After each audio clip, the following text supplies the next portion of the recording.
Picture this. You're 7 months pregnant, scrolling through Instagram at midnight when a notification pops up that destroys your entire world.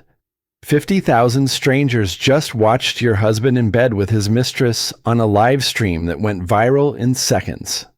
But Sarah Mitchell isn't just any betrayed wife. She's a former investment banker who sacrificed her 6-figure career to build her husband's tech empire from nothing. She mortgaged her family's farm, managed his investors, secured his biggest deals. Now she's about to discover that the affair was just the beginning.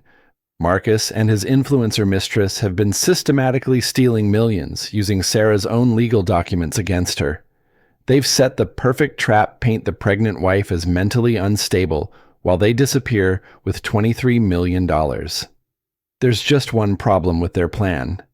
They have no idea who they're really dealing with. Sarah Mitchell sat in her nursery-to-be, folding tiny onesies while her 7-month belly made every movement deliberate. The Ohio farmhouse felt enormous and empty with Marcus away on another business trip. Her phone buzzed with a notification that would change everything. Instagram Live from Victoria Sterling. Sarah frowned. Why was Marcus's business associate going live at 11 p.m.? Curiosity won over exhaustion. The screen showed Victoria's perfectly manicured hand reaching across expensive sheets. A man's voice groaned in the background. Sarah's blood turned to ice as the camera panned to reveal Marcus, her husband of 5 years, pulling Victoria closer.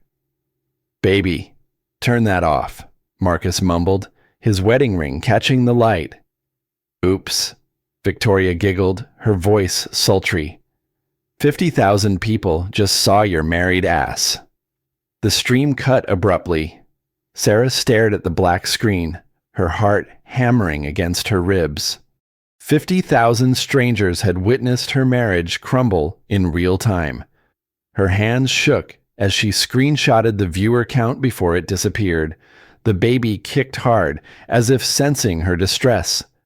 Sarah pressed both hands to her belly, fighting nausea that had nothing to do with pregnancy. Her phone rang. "Marcus." "Sarah, honey, I can explain." His voice carried that same smooth confidence that had charmed her at Columbia Business School, back when she was pulling 80-hour weeks as an investment banker and he was pitching his revolutionary tech startup. "Explain what exactly?"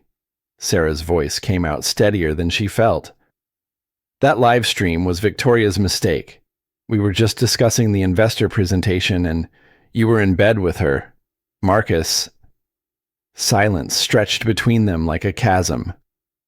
Through the farmhouse windows, Sarah could see the fields her grandfather had worked, the land she'd mortgaged to fund Marcus's dreams. "I'm coming home," he said finally. "Don't." The word surprised her with its firmness. "Stay with your business associate. I need time to think." After hanging up, Sarah called her brother Jake in Denver, ex-military, brutally honest, the only family she had left. "That son of a bitch," Jake growled after she explained. "You want me to fly out?" "Not yet. I need to understand what I'm dealing with first." "Sarah, you gave up everything for him.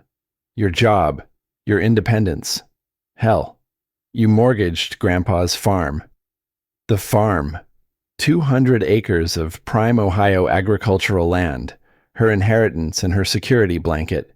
She'd signed it over as collateral for Marcus's second round of funding, trusting him completely. "I know what I did," Sarah said quietly. "Do you?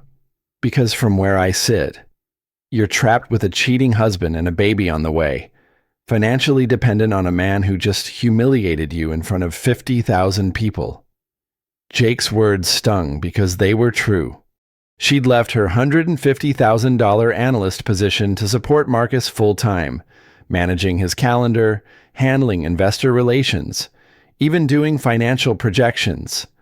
She'd been his secret weapon while he took all the credit. Now she was just the pregnant wife he left at home. After Jake hung up, Sarah opened her laptop and began researching Victoria Sterling, Instagram influencer, crypto trader, 500,000 followers obsessed with her luxury lifestyle. Recent posts showed her in Marcus's Tesla, at restaurants Sarah recognized from his expense reports, wearing jewelry that cost more than most people's cars. The baby kicked again, harder this time. Sarah rubbed the spot gently. "Don't worry, little one," she whispered. "Mommy's going to figure this out." But as she scrolled through months of evidence hiding in plain sight, Sarah realized she'd been living a lie. Every business trip, every late meeting, every time Marcus claimed he was working to secure their future, he'd been building a different life entirely. The live stream had exposed more than an affair. It had revealed the systematic erasure of Sarah Mitchell, the woman who'd sacrificed everything to make Marcus Mitchell a success. Her phone buzzed with a text from Emma Chen, her college roommate and investigative journalist. "Girl, you need to call me. Now." Sarah dialed immediately. "Please tell me you didn't see that live stream," Emma said without preamble. "I saw it." "Shit. Sarah, I've been investigating tech startups for a piece on financial fraud. Marcus's company came up." Sarah's stomach dropped. "What kind of investigation?"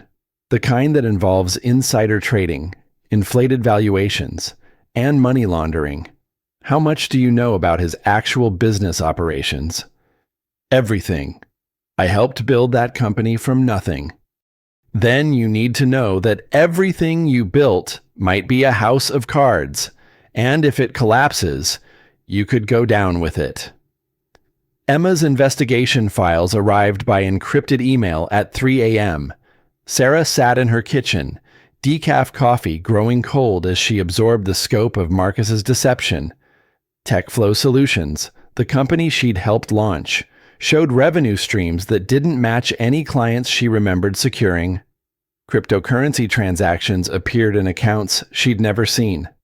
Most damning were timestamps showing trades made minutes before major company announcements. Her phone rang. Marcus again. "Sarah, we need to talk." "We certainly do. I'm flying back tonight. This whole situation with Victoria got blown out of proportion." "Blown out of proportion," Sarah's voice cracked. "You were in bed with her on a live stream. She was drunk, making a stupid mistake. You know how these influencer types are for attention." The casual dismissal ignited something dangerous in Sarah's chest. "These influencer types, Marcus, she's been trading on inside information from your company." Emma found evidence. Silence. When Marcus spoke again, his voice had changed, become harder. "What exactly did Emma find? Enough to know you've been lying about more than just the affair?" "Sarah, you're 7 months pregnant. You're emotional, not thinking clearly. Emma's just a small-time journalist looking for her big break." The condescension was a slap. This was how he'd been speaking to her for months, she realized. Gentle gaslighting disguised as concern. "I'm thinking perfectly clearly. Clear enough to know I'm not staying in this house when you get back. You can't leave. The baby will be fine. I'm going to my friend Lisa's in Columbus." After packing essentials, Sarah drove through the pre-dawn darkness toward the city. Her phone buzzed constantly with texts from Marcus, each more desperate than the last. In Columbus, Lisa welcomed her with fierce protectiveness and bottomless coffee, a corporate attorney. Lisa took one look at the documents Emma had provided and whistled low. "Sarah, honey, you could be looking at federal charges as an accomplice if this goes south." "But I didn't know." "Doesn't matter. You signed financial documents. You had access to information. You were actively involved in the business. Any prosecutor worth their salt could paint you as a co-conspirator." The baby kicked as if protesting this new threat. Sarah pressed her hand to the movement, drawing strength from the life growing inside her. What do I do? First, we need to understand exactly what you're dealing with. Second, we need to protect you legally. Third, we figure out how to get you out of this with your life intact. That afternoon, Sarah received a text that made her blood freeze. Saw the news about your husband. Yacht party tonight to celebrate our latest funding round. Shame you're not invited. Victoria. The yacht party. Marcus had mentioned it weeks ago as a celebration for their Series C funding. 200 potential investors, tech journalists, industry influencers. Sarah wasn't supposed to be there because pregnant wives didn't fit the image Marcus wanted to project. Emma called within the hour. I intercepted communications about tonight's event. Victoria's planning something big, multiple references to the big reveal, and changing everything. What kind of reveal? I don't know, but Marcus just transferred $5 million to an offshore account. Sarah, I think they're planning to disappear. The pieces clicked into place with horrifying clarity. The affair wasn't just personal betrayal, it was an exit strategy. Marcus and Victoria were planning to drain the company and vanish, leaving Sarah holding the bag for their crimes. I have to stop them, Sarah said. You can't confront them alone. It's too dangerous. I'm not going alone, and I'm not going to confront them. Sarah stared at her reflection in Lisa's bathroom mirror. 7 months pregnant, betrayed, financially vulnerable, legally exposed. Everyone saw a victim. That was about to become her greatest weapon. Lisa, I need you to call Jake. Tell him to fly out immediately and meet me at the marina. Sarah, what are you planning? I'm going to crash a party, and I'm going to make sure everyone remembers it. The yacht party represented everything Sarah had lost: the social connections she'd maintained for Marcus's benefit, the financial success she'd helped create, the life she'd sacrificed her career to build. Tonight, she would reclaim it all. But first, she needed to understand exactly what she was walking into. Sarah opened her laptop and began researching everyone who would be at the party: investors, journalists, competitors, board members. She knew most of them personally from years of networking events and client dinners. They respected her, even if they saw her as Marcus's supportive wife rather than his secret business partner. Tonight, that perception would change. Her phone buzzed with a message from an unknown number. The live stream was just the beginning. Wait until you see what we have planned for tonight. Victoria was taunting her, confident in her victory. Sarah smiled for the first time in days. Victoria Sterling had no idea what she was about to face. The Mystic Waters yacht gleamed like a floating palace against the Columbus riverfront. Sarah could hear laughter and music drifting across the water as Jake helped her from their Uber. You sure about this? Her brother asked, adjusting his suit jacket. At 6'3" with military bearing, Jake commanded respect wherever he went. I've never been more sure of anything. Sarah smoothed her black maternity dress, chosen specifically for tonight. Elegant but understated, it would photograph beautifully. Remember the plan, Jake said quietly as they approached the gangway. I go first, establish position. You wait for my signal. Sarah nodded, her heart pounding against her ribs. Through the yacht's windows, she could see the party in full swing. Tech entrepreneurs, venture capitalists, financial journalists, all the people who'd celebrated her husband's success without knowing the cost. Jake flashed his security consultant credentials to the staff and disappeared onto the upper deck. Sarah waited exactly 3 minutes before approaching the entrance. I'm Sarah Mitchell, she told the confused hostess. Marcus's wife. The young woman's eyes went wide. Oh, I don't see you on the list. I'm sure it's just an oversight. Sarah's voice carried the confidence of someone accustomed to being important. Which deck is my husband on? Before the hostess could respond, Sarah was moving past her, following the sound of Marcus's distinctive laugh.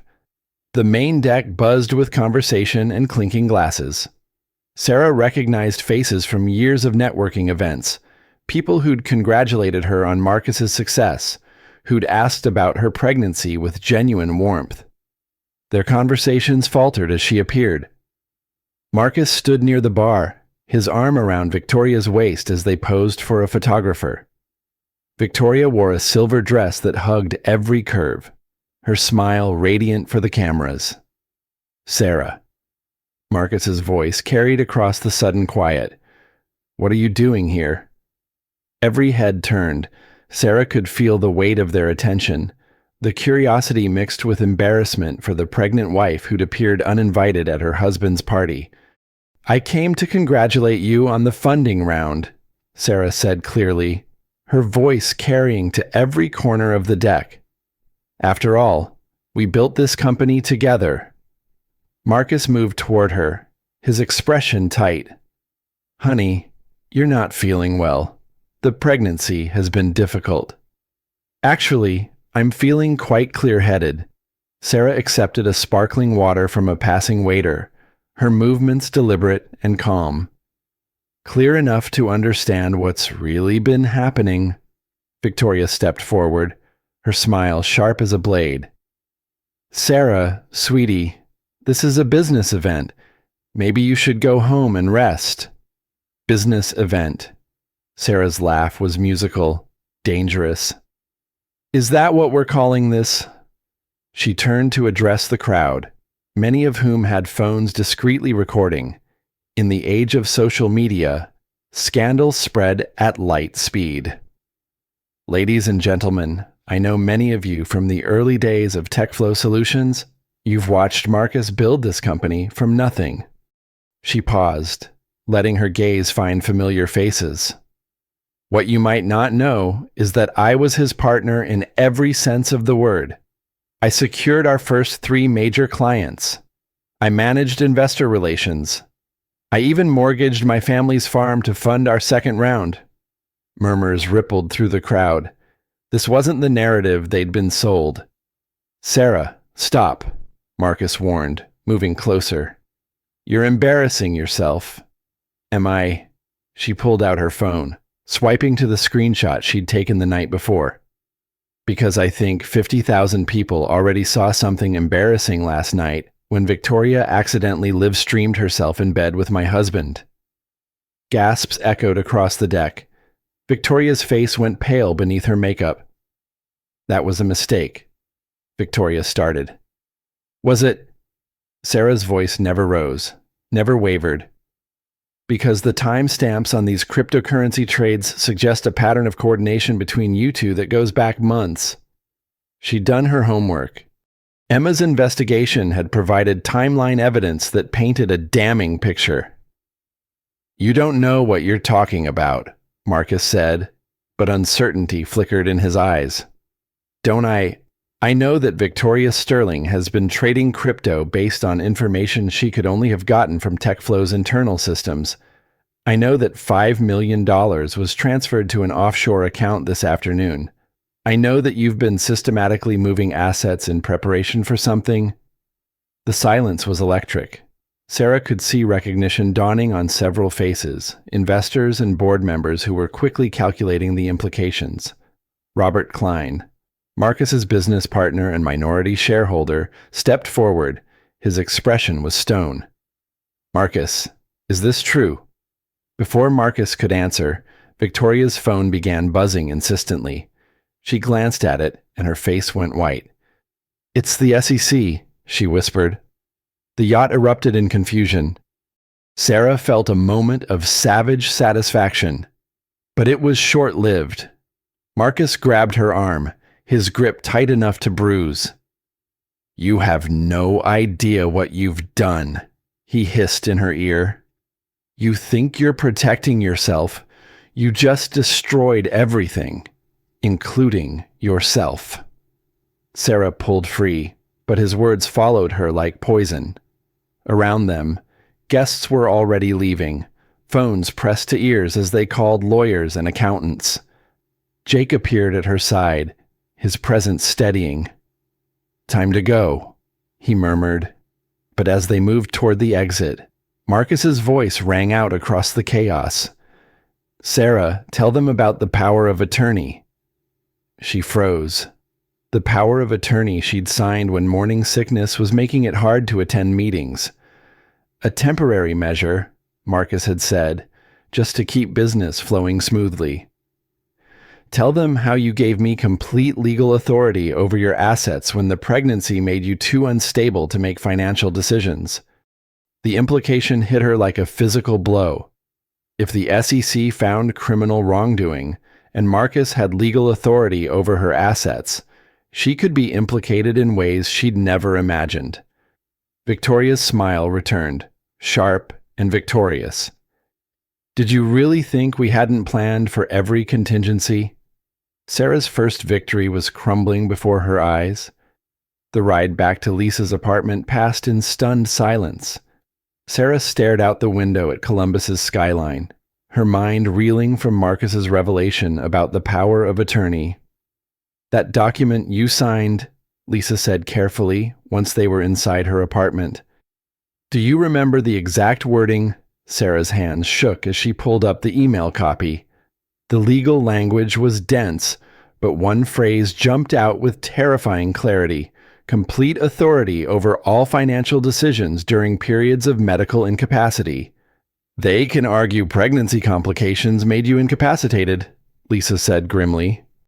"If they do, everything you exposed tonight becomes Marcus's responsibility, but also his legal right to manage. Which means, if the SEC finds criminal activity, they could argue you were complicit through your participation, but not legally responsible because you weren't competent to make decisions. Meanwhile, Marcus controls all your assets as compensation for managing your affairs." The cruel genius of it stole Sarah's breath. They'd planned this from the beginning. Her phone erupted with notifications. The Yacht confrontation was already viral across social media platforms. Yachtgate was trending, but not in the way Sarah had hoped. The narrative being pushed portrayed her as an unstable pregnant woman having a public breakdown. Victoria's followers were sharing edited clips that made Sarah look unhinged and jealous. "Pregnant wife crashes husband's business party in paranoid rage," read one headline. "Tech CEO's wife suffers public mental breakdown," read another. Emma called within the hour, her voice tight with urgency. "Sarah, you need to see this. Victoria just went live again." The live stream showed Victoria in what appeared to be a police station, tears streaming down her perfectly contoured cheeks. "I'm so scared," she sobbed to her 500,000 followers. "Sarah Mitchell has been harassing me for months. Tonight she showed up at a business event making wild accusations. I think the pregnancy has affected her mental state." Comments flooded the stream. Sarah's social media accounts were being bombarded with hate messages. Someone had already posted her home address. "She's painting you as the unstable one," Emma said. "And it's working." Marcus appeared on screen beside Victoria, his expression perfectly calibrated for sympathy. "My wife has been struggling with the pregnancy," he said sadly. "I've been trying to get her help, but she refuses treatment." Tonight's outburst was the culmination of months of increasingly erratic behavior. Sarah watched her character assassination in real time. Every piece of evidence she'd gathered, every justified anger about betrayal, was being reframed as mental illness. "We need to fight back," Jake said grimly. "With what?" Sarah's voice cracked. "They've turned my own evidence against me. The power of attorney makes me legally powerless. And now I look like a crazy pregnant woman to the entire internet." Her phone rang. Unknown number. "Mrs. Mitchell. This is Agent Davis with the SEC. We need to speak with you regarding TechFlow Solutions and your husband's financial activities." Sarah's blood turned to ice. "I'll need to call you back with my attorney present." "Ma'am, I should inform you that we have evidence suggesting your involvement in insider trading activities dating back 18 months. We'd like to offer you the opportunity to cooperate before we file formal charges." The line went dead.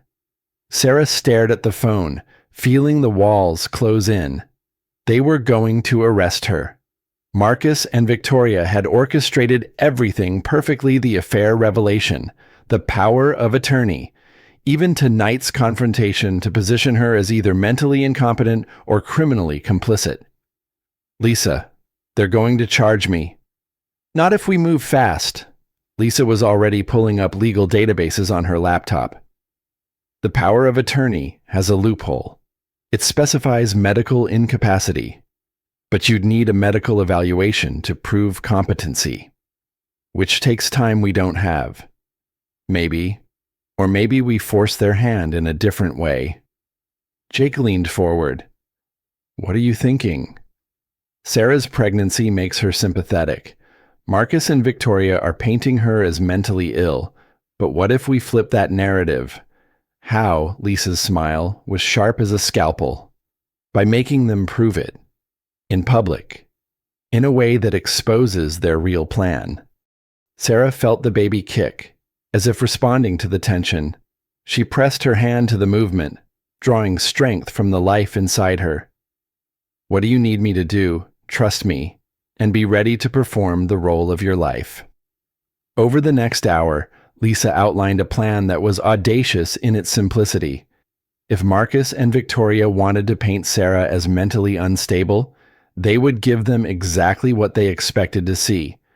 But the performance would serve a deeper purpose, forcing them to reveal the full scope of their scheme while secretly recording everything. "It's risky," Lisa warned. "If it goes wrong, you could end up committed or arrested." Sarah thought about her grandfather's farm, about the baby growing inside her, about the life she'd built and lost. "They took everything from me based on lies and manipulation," she said quietly. "It's time to return the favor." But even as they planned, Sarah couldn't shake the feeling that Marcus and Victoria were still one step ahead. The power of attorney was just the beginning. What other traps had they set?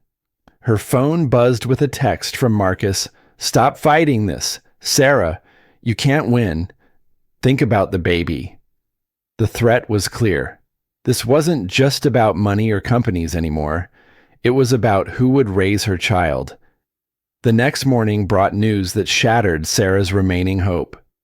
She woke to find Lisa pacing her apartment, phone pressed to her ear, her expression grim. "What's wrong?" Sarah asked, though she dreaded the answer. "The SEC froze all of TechFlow's accounts this morning, including the ones connected to your farm." Sarah's legs gave out. She sank onto the couch, one hand instinctively protecting her belly. "The farm is gone. Worse, because you used it as collateral and Marcus has power of attorney. They're treating it as potentially proceeds from criminal activity. It's been seized pending investigation. 200 acres of Ohio farmland, worked by 3 generations of her family, confiscated by federal agents. Sarah's grandfather had built that farm from nothing during the Depression. It was supposed to be her child's inheritance. There's more," Lisa said gently. "Marcus filed for emergency custody this morning." The words hit like physical blows. "What?" "He's claiming you're mentally unstable and pose a danger to the unborn child. He has medical testimony about pregnancy-related psychosis and evidence of your erratic behavior from last night." Sarah's phone rang. The caller ID made her stomach drop. "Family Court Services." "Mrs. Mitchell, this is Janet Morrison. I'm the court-appointed evaluator for your custody case. I need to schedule an immediate mental health evaluation. I haven't even been served with papers yet. Emergency custody cases move quickly when there's concern for child welfare. Can you come in this afternoon?" After hanging up, Sarah felt the walls of the trap Marcus had built closing around her. Every move she'd made, he'd anticipated and countered. "How did this happen so fast?" she asked. "Money and connections," Lisa replied grimly. Marcus hired Patterson and Associates. They specialize in high-stakes family law for tech executives. The law firm's name was familiar. Sarah had recommended them to Marcus for corporate matters 2 years ago.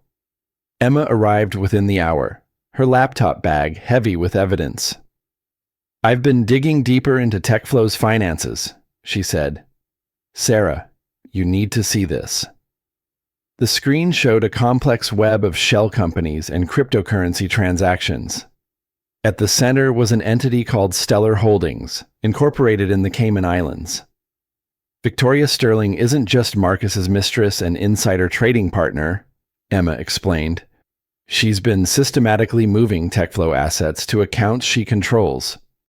"How much?" "Nearly $20 million over 6 months. But here's the kicker: every transfer was authorized using your power of attorney signature." Sarah stared at the documents. Her digital signature appeared on dozens of authorizations she'd never seen, never signed. They forged them. Worse, they used the power of attorney to create a digital signing authority. Legally, Marcus can sign anything in your name as long as he claims you're medically incapacitated. The scope of the betrayal was breathtaking. While Sarah thought she was supporting her husband's business dreams, he and Victoria had been systematically looting the company using her legal identity as cover. "The SEC doesn't care about the forgery right now," Lisa explained. "To them, you're either a co-conspirator or too mentally incompetent to be held responsible. Either way, you lose." Sarah's phone buzzed with a news alert.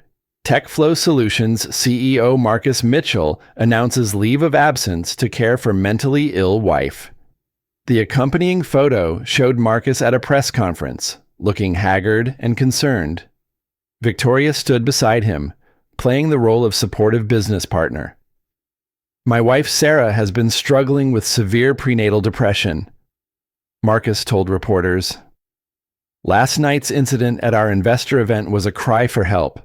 I'm stepping back from daily operations to ensure she gets the treatment she needs." Sarah watched her life being rewritten in real time. The woman who'd sacrificed her career and mortgaged her inheritance to build TechFlow was now its greatest liability. "They're good," Jake said grudgingly. "Evil, but good." "It gets worse," Emma said, pulling up another document. "I found Victoria's real background. She's not just some influencer who got lucky with crypto. The investigation revealed Victoria Sterling's true identity, Victoria Stevens, former financial analyst at Goldman Sachs, fired for ethics violations related to insider trading. Her influencer persona was an elaborate cover for a sophisticated financial criminal. She's been planning this for over a year," Emma continued. "The relationship with Marcus, the crypto trading, everything. Sarah, you weren't just collateral damage. You were the target from the beginning." "What do you mean? Your reputation, your connections, your legal authority over company assets. That's what they needed to pull this off. Marcus couldn't steal $20 million alone. He needed a business partner with clean credentials and legal authority. So they created a situation where I'd grant him power of attorney, and then used it to commit crimes in your name while setting you up to take the fall." Sarah felt something cold and hard crystallize in her chest. Not despair anymore, but calculation. "They made one mistake," she said quietly. "What's that?" "They assumed I'd break under pressure. They built this whole plan around the idea that I'm weak, that I'd collapse when confronted with overwhelming odds." She looked at her brother, her best friend, her attorney, people who'd supported her through business school, career changes, marriage, and now this betrayal. "But I'm not the woman I was a week ago, and I'm not going to play the victim they need me to be." Lisa raised an eyebrow. "What are you thinking?" "I'm thinking it's time for them to learn who they're really dealing with," Marcus wants me declared mentally incompetent. Victoria wants to be the sophisticated criminal mastermind. Sarah smiled for the first time since the yacht party. Let's give them exactly what they want and see how they handle it when their plan works too well. The Family Court Services building looked like every government office Sarah had ever seen: beige walls, fluorescent lighting, and the smell of industrial coffee. Janet Morrison, the court-appointed evaluator, was a thin woman with kind eyes and steel in her voice. Mrs. Mitchell, I need to ask some difficult questions about your mental state and recent behavior. Sarah had spent the morning preparing for this moment. Lisa's plan required perfect execution, appear vulnerable enough to seem harmless, but competent enough to avoid forced commitment. I understand you're just doing your job, Sarah said, letting a slight tremor enter her voice. The last few days have been overwhelming. Can you tell me about the incident at the yacht party? I made a mistake. I was angry about the affair, and I let my emotions control me. Sarah pressed a hand to her belly. The pregnancy hormones make everything feel more intense. It was exactly what they expected to hear. The fragile, pregnant woman overwhelmed by circumstances beyond her control. Your husband is concerned you might harm yourself or the baby. Marcus is protecting me the only way he knows how. Maybe I do need help. Janet Morrison made notes, her expression sympathetic. This was going perfectly too perfectly. After an hour of careful answers, Sarah left with a recommendation for counseling, but no commitment order. She'd walked the line exactly right. But when she reached the parking lot, Marcus was waiting by her car. That was a good performance, he said quietly. But we both know you're not as fragile as you pretended in there. Sarah kept her expression neutral. I don't know what you mean. Sure you do. You think you're playing some long game, trying to outmaneuver me? But Sarah, you're not in my league anymore. He stepped closer, close enough that anyone watching would see a concerned husband talking to his pregnant wife. The mental health evaluation was just the opening move. Tomorrow, I'm filing additional evidence of your instability. Photos of you breaking into company computers, recordings of you making threats. Doesn't matter.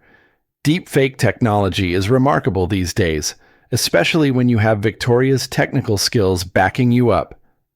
Sarah's blood chilled. They could manufacture any evidence they needed. And if that doesn't work, Marcus continued, there's always the stress angle. Pregnancy complications brought on by mental instability. Very sad. Very believable. The threat was unmistakable. He was talking about harming her or the baby. You wouldn't. Marcus's smile was cold as winter. I've already taken your money, your reputation, and your freedom. What's one more thing? He walked away, leaving Sarah shaking in the parking lot. That evening, Lisa reviewed the situation with brutal honesty. They're escalating beyond legal manipulation into direct threats. We need to involve law enforcement. With what proof he was careful not to explicitly threaten me. Then we force them to reveal their real plan, Jake said. Set a trap they can't resist. They're already setting traps faster than we can avoid them, Sarah replied.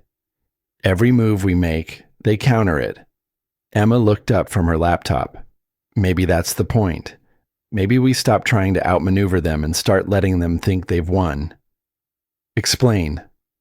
Criminals get sloppy when they think they're safe.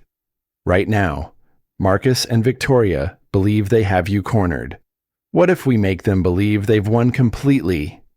You mean fake a breakdown? I mean stage a surrender so convincing they drop their guard completely. Let them think you're defeated, then document everything they do in victory. Sarah considered the plan.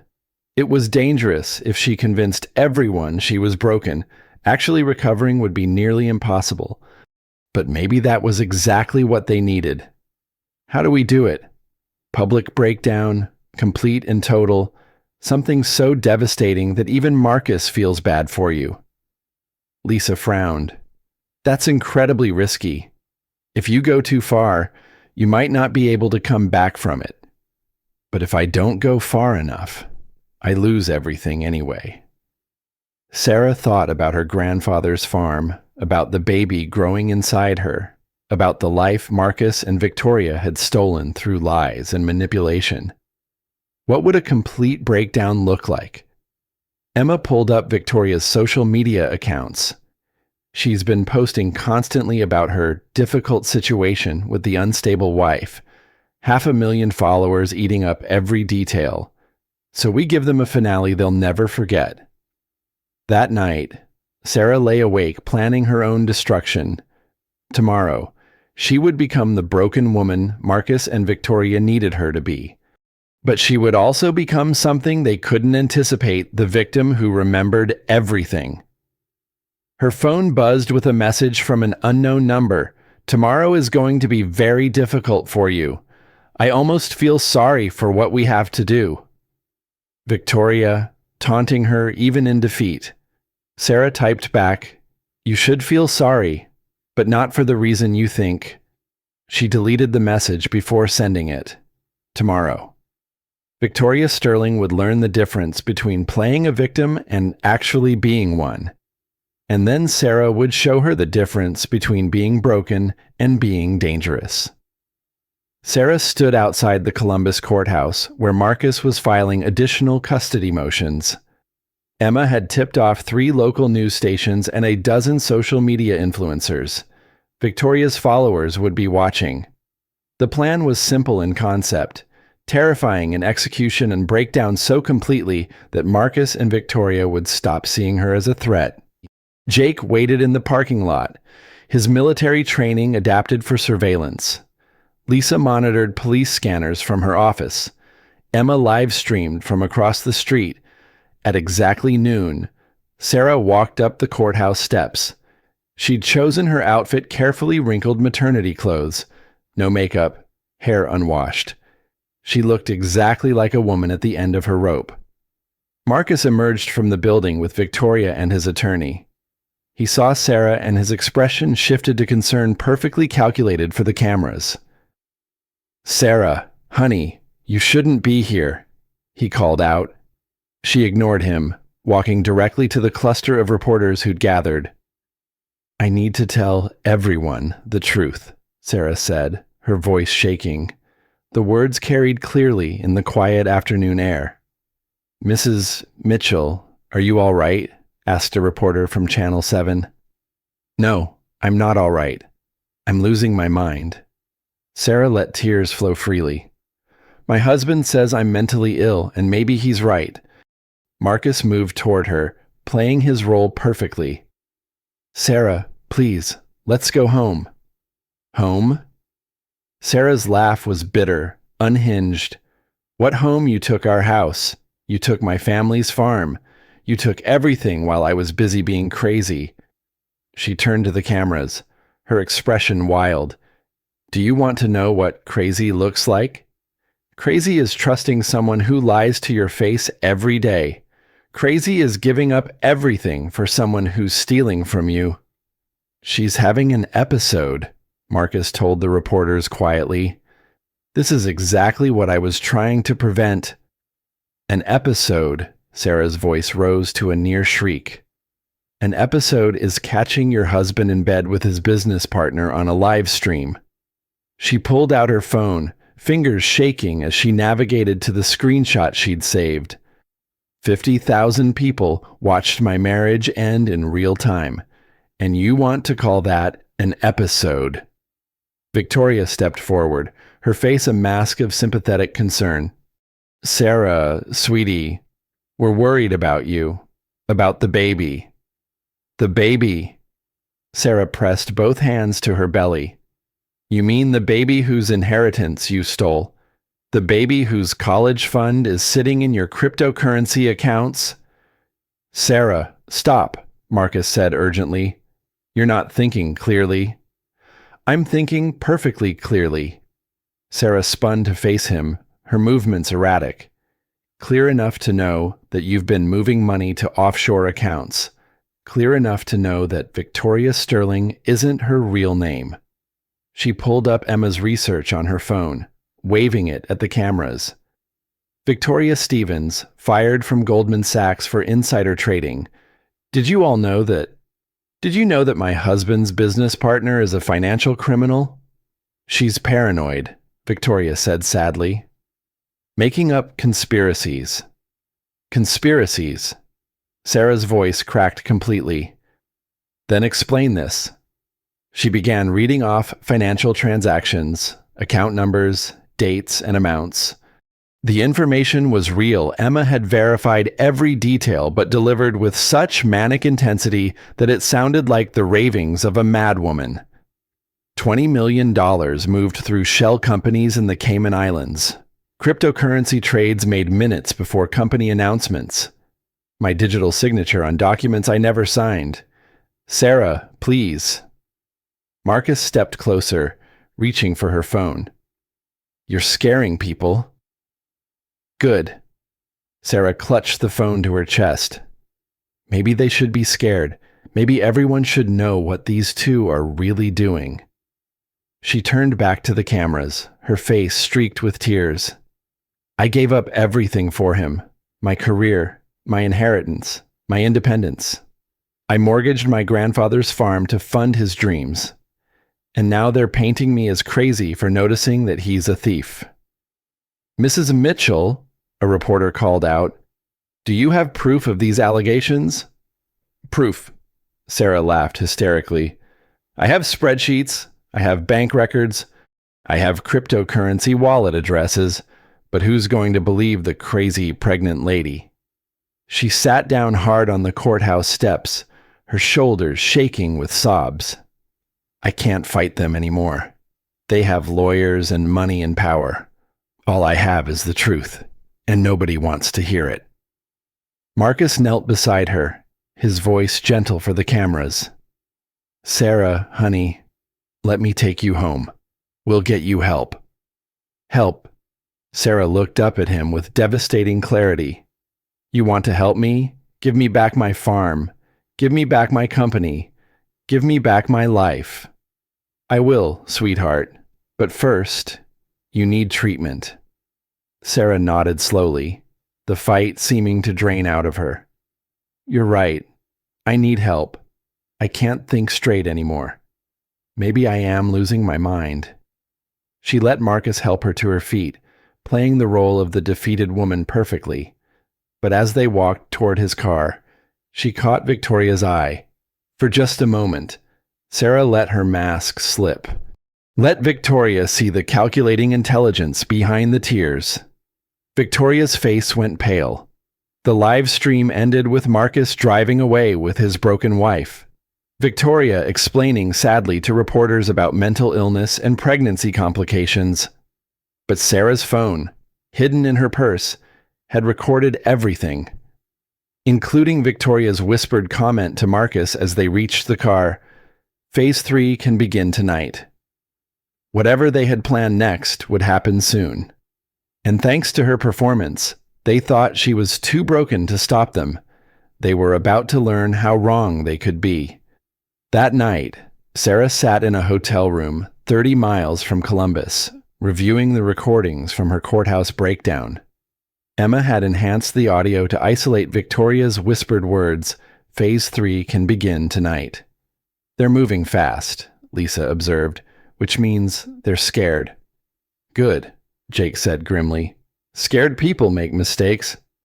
Sarah's phone buzzed with a text from Marcus. I've arranged for a private facility. They specialize in prenatal mental health. You'll be comfortable there. The private facility was code for involuntary commitment. Once they had her locked away, they could move the remaining assets without interference. How long do we have? Sarah asked. Maybe 12 hours, Lisa replied. The commitment order won't be processed until morning, but they could try to move you tonight for your own safety. Emma looked up from her laptop. I've been tracking Victoria's social media activity. She just posted from something called the Harbor Club. The Harbor Club was Columbus's most exclusive private marina. Sarah remembered Marcus mentioning it during their early courtship, a place where serious money gathered to make serious deals. Why would they be there tonight? Because Phase 3 isn't just about eliminating you, Emma said slowly. It's about completing the heist. She pulled up shipping records and corporate filings that painted a disturbing picture. A private yacht registered to Stellar Holdings, Victoria's shell company, was scheduled to depart Columbus at midnight.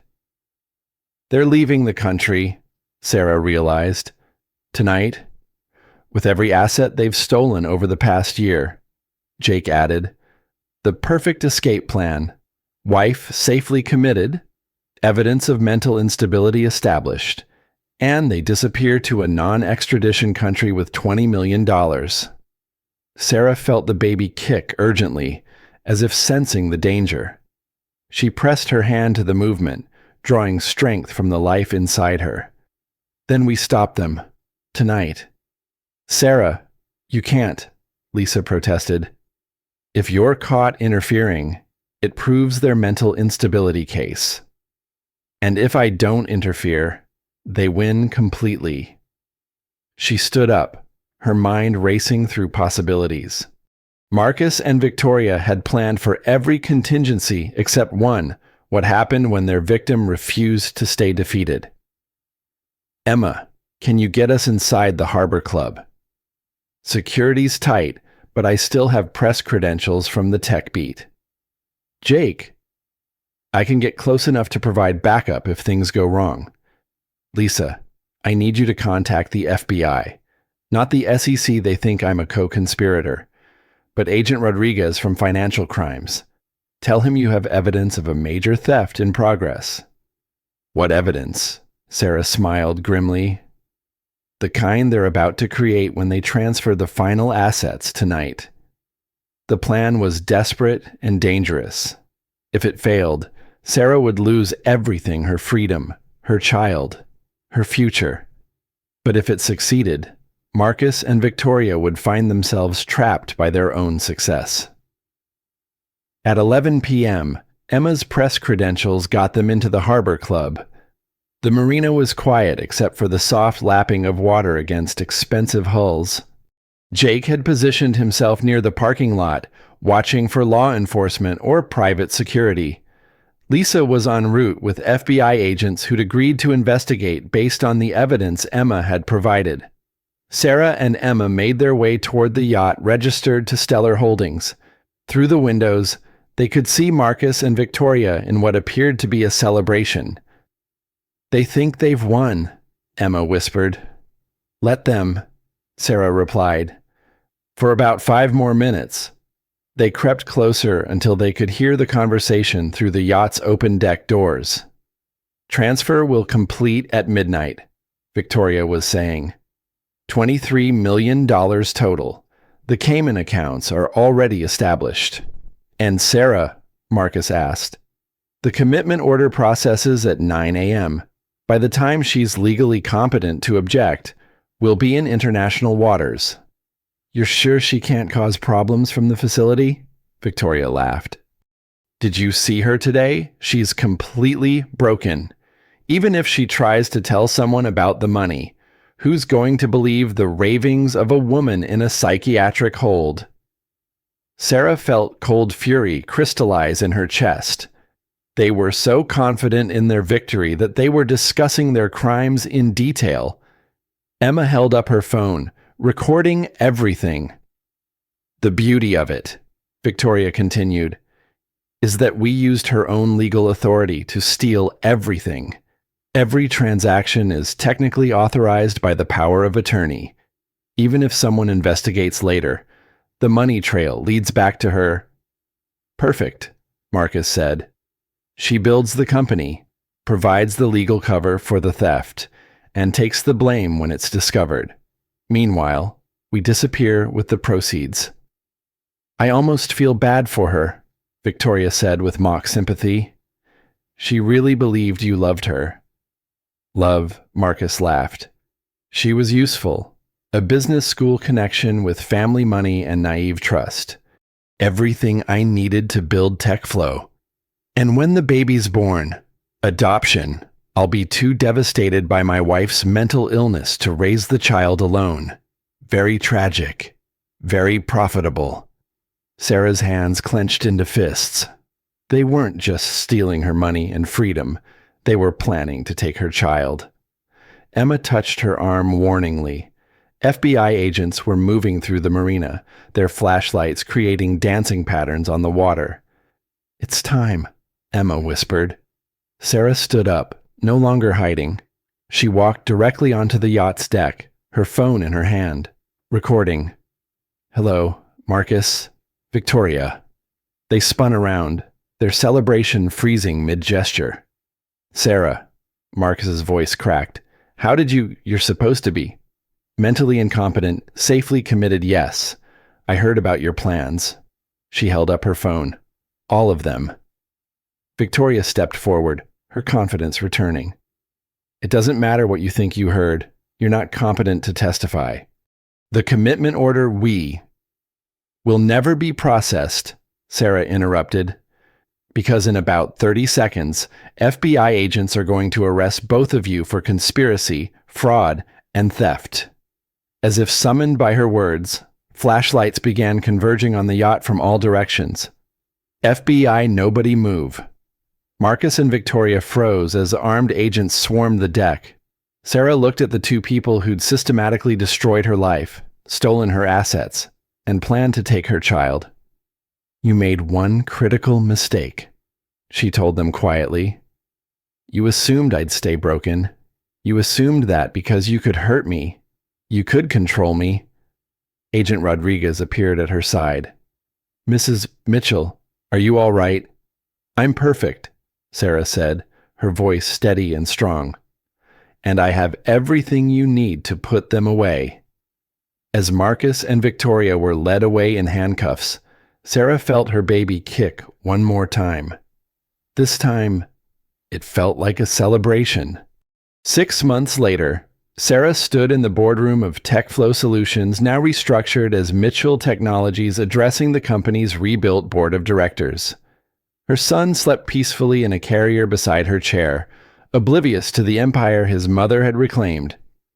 The financial audit is complete, she announced. We've recovered $18.7 million of the stolen assets.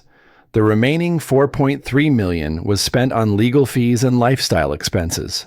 But Marcus and Victoria's conviction ensures we won't face additional losses. Robert Klein, now her business partner rather than Marcus's, nodded approvingly. The client contracts you've secured over the past 6 months have exceeded our projections by 30%. Sarah smiled. It turned out that tech companies preferred working with executives who hadn't been indicted for financial crimes. The trial had been a media sensation. Emma's recordings from the yacht provided unshakable evidence of the conspiracy. Marcus received 15 years for fraud and conspiracy. Victoria got 12 years and immediate deportation upon release. The power of attorney that had seemed like Sarah's greatest vulnerability became the prosecution's strongest evidence. Every forged signature, every unauthorized transfer, every illegal transaction was documented in meticulous detail. Mrs. Mitchell, asked board member Janet Harrison, what's our growth strategy for the next fiscal year? Sarah opened her presentation, the same confident executive who'd once built TechFlow from nothing. The difference was that now she got the credit. After the meeting, she drove to her grandfather's farm. The federal seizure had been reversed once the court determined the property was fraudulently encumbered. The fields stretched green and gold under the Ohio sun, exactly as they had in her childhood. Jake was waiting on the porch, having taken leave from his Denver job to help manage the property during her recovery. How'd the board meeting go? They approved the expansion plan. We'll be hiring 50 new employees over the next year. And personally, Sarah looked down at her sleeping son, James Michael Mitchell, named for her grandfather and no one else. Some days I can't believe it's real, that I actually won. You did more than win. You rebuilt everything they destroyed. It was true. But the victory had come at costs Sarah was still calculating. The stress of the legal battle had complicated her pregnancy. James had been born 6 weeks early, healthy but requiring extended hospital care. The media attention had been overwhelming. Sarah's story became a symbol of female empowerment and corporate justice. But the scrutiny was exhausting. Most difficult was the loneliness. Building a company and raising a child while processing betrayal and trauma was isolating work. Emma called this morning, Jake said. The documentary about your case is being picked up by Netflix. Sarah had mixed feelings about the media attention. The story inspired other women to fight financial abuse, but it also meant reliving the worst period of her life in public. Any word from Marcus? Prison letters every week. Lisa's office screens them. Marcus's letters ranged from apologies to threats to bizarre declarations of love. Sarah had read exactly none of them. He'll be eligible for parole in 8 years, Jake observed. I'll be ready. Sarah had used the settlement money and recovered assets to build something Marcus could never touch: true independence. Mitchell Technologies was entirely hers. The farm was in a trust for James. She had enough money to last several lifetimes. More importantly, she'd learned to trust her instincts again. Victoria's social media accounts had been seized as evidence, but supporters still occasionally found Sarah online. The comments ranged from admiration to victim blaming to conspiracy theories. Do you ever regret it? Jake asked, fighting back instead of just walking away. Sarah considered the question while watching James sleep. He had her nose and what appeared to be her grandfather's stubborn chin. Sometimes I think about what would have happened if I just accepted the affair, filed for divorce quietly, tried to move on. And I would have lost everything. The company, the farm, probably James too. Marcus and Victoria would have disappeared with $20 million and started over somewhere else. No regrets then. About fighting back, never. About trusting him in the first place. Sarah shrugged. That's harder to answer. If I hadn't married Marcus, I wouldn't have James. I wouldn't have learned what I'm capable of when everything's on the line. She stood up, settling James more comfortably in his carrier. Want to walk the fields? They strolled through rows of corn that would be harvested in a few weeks. Sarah's grandfather had planted these same fields during the Depression, building something lasting from nothing. He'd be proud, Jake said, following her thoughts. I hope so. Sarah's phone buzzed with a message from Emma. New investigation into tech startup fraud. Want to consult? 3 women had contacted Emma about husbands who might be running similar schemes to Marcus's. They wanted Sarah's help exposing the truth. What do you think? Sarah asked Jake. I think you're not done fighting yet. Sarah looked out over her grandfather's land, then down at her son, then at the message from women who needed exactly the kind of help she could provide. No, she said quietly. I don't think I am. 1 year later, Sarah stood before a Senate subcommittee investigating financial fraud in tech startups. James, now walking and chattering constantly, played quietly with blocks in the gallery where Jake watched him. Senator Williams, the Pattern of Financial Abuse Prevention Act would require disclosure of all power of attorney arrangements in corporate filings, Sarah explained. It would prevent spouses from being unknowingly implicated in financial crimes. The legislation was the culmination of a year spent consulting on similar cases. 7 women had contacted Mitchell Consulting after seeing Sarah's story. All 7 had husbands running elaborate financial schemes using their wives' legal authority as cover. All 7 were now free. Mrs. Mitchell, asked Senator Rodriguez, What would you say to women who find themselves in similar situations? Sarah chose her words carefully. Trust your instincts. Document everything. Find allies who believe you. And remember that the person trying to convince you that you're crazy probably has excellent reasons for wanting you to doubt yourself. After the hearing, Sarah and Emma walked through the Capitol building toward lunch. Emma had left journalism to head the new Financial Abuse Prevention Foundation, funded by Sarah's settlement money. The bill has bipartisan support, Emma reported. It should pass within 6 months. Good. How many new cases this month? 12. Women from California to New York with variations on the same story. The pattern was depressingly consistent. Successful women manipulated into granting financial authority to husbands who systematically looted their assets while setting them up to take blame for the crimes. Any word from Marcus? Emma asked. Still writing letters. Still claiming he loves me and wants to reconcile when he gets out. Marcus had 7 years left on his sentence.